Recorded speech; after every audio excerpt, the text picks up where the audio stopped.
correlation coefficient number 2. Tessa owns a small clothes shop in a seaside town. She records the weekly sales figures W and an average weekly temperature T for 8 weeks.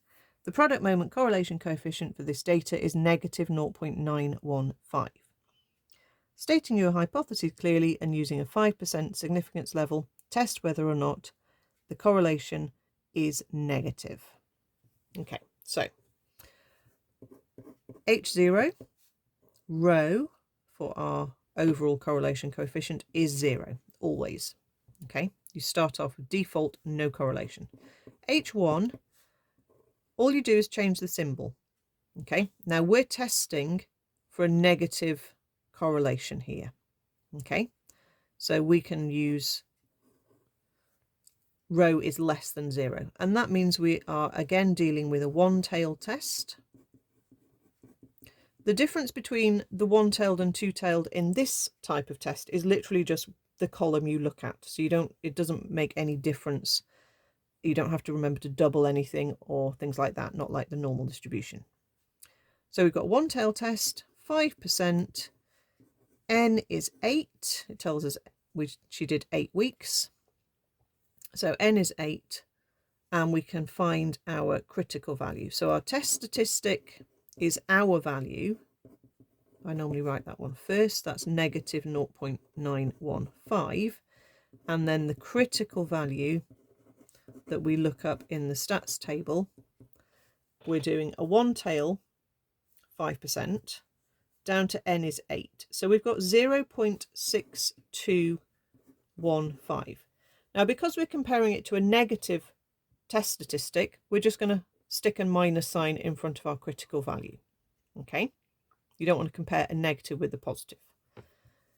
So on our scale of correlation from -1 to +1, the critical value is negative 0.6215. So anything from there towards the side that you're on would be in the critical region.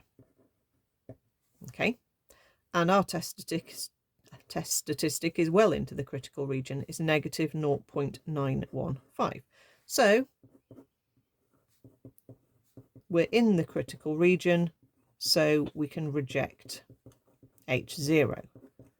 So rejecting H0 means we're saying that there is evidence of negative correlation. Okay, so this is showing evidence of negative correlation between, I know it's a pain, but you do have to write it, the weekly sales figures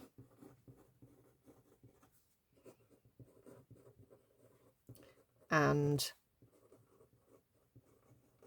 the average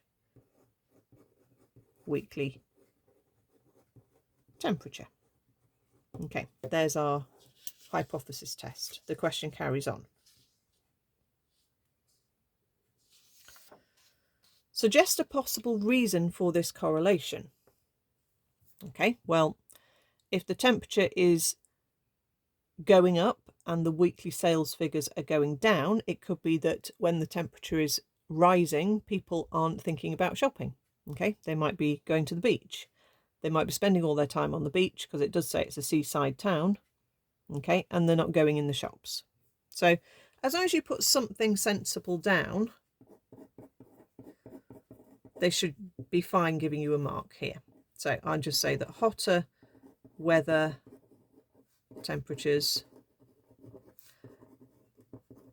might mean people spend time on the beach,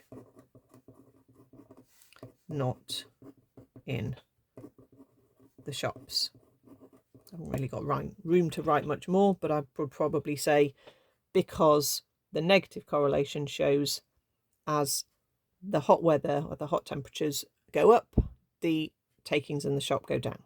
Okay. Tessa suggests that a linear regression model could be used to model this data. State giving a reason whether or not the correlation coefficient is consistent with Tessa's suggestion. Right, so again, sounds a bit confusing. Our correlation coefficient, our PMCC value was negative 0.915, which is very strong. It's almost at -1, which would be perfect negative correlation. So what that means is the points are fitting very closely to a negatively sloping line on a scatter graph. Okay, so there's not much deviation. Okay, they're really close to the line, so it's a very strong negative correlation. Therefore, a linear regression model, in other words using a line of best fit, but I'll use their phrase, linear regression model, would be appropriate because the points are very close to the line. So it makes sense to use the line of best fit. Okay, that's what we're saying. If the points were a long way scattered away from the line and this value is a lot lower, then there's not much point using the line of best fit to predict things.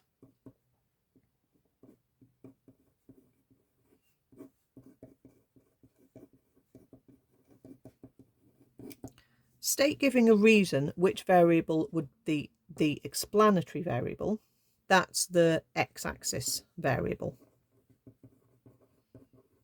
So it would make sense, I think, in this case, to have your temperature and then have your weekly takings like that. Okay, so I would use my temperature as the explanatory variable.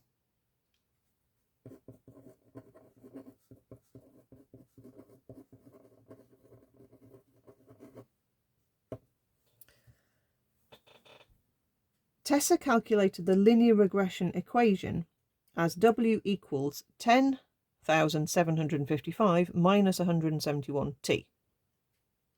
Okay, so that's basically saying that the intercept would be this 10,000 number and the gradient is minus 171. Okay, that's fine. Give an interpretation of the gradient. So the gradient is minus 171. As the temperature goes up by 1 degree, we would expect the weekly takings to go down on average by 171 pounds. That's how we would interpret it. As your x variable, your x-axis variable, increases by 1 unit, which is 1 degree, we would expect the weekly takings, the y value, to decrease because it's negative on average. That's really important, by 171 pounds. That's how you would interpret the gradient of the regression equation. You're not saying it's absolutely bang on 171 every time it increases exactly 1 degree, but you're saying on average. Okay, the points aren't absolutely on the line of best fit, but they're very close to it. But that's the phrase they're looking for. As your x goes up in a steady 1, 1, 1 jump, the gradient is giving you what the change of the y variable. Okay, so the minus is a decrease, and on average it's decreasing by 171. If it asked you about the intercept, I think in this case it wouldn't really have a sensible meaning, because what that's basically saying is when it is at 0 degrees Celsius, she would expect to have £10,000 755 as her weekly income, which doesn't sound very likely, because I guess people would stay in if it was icy as well. So common sense is always a good thing.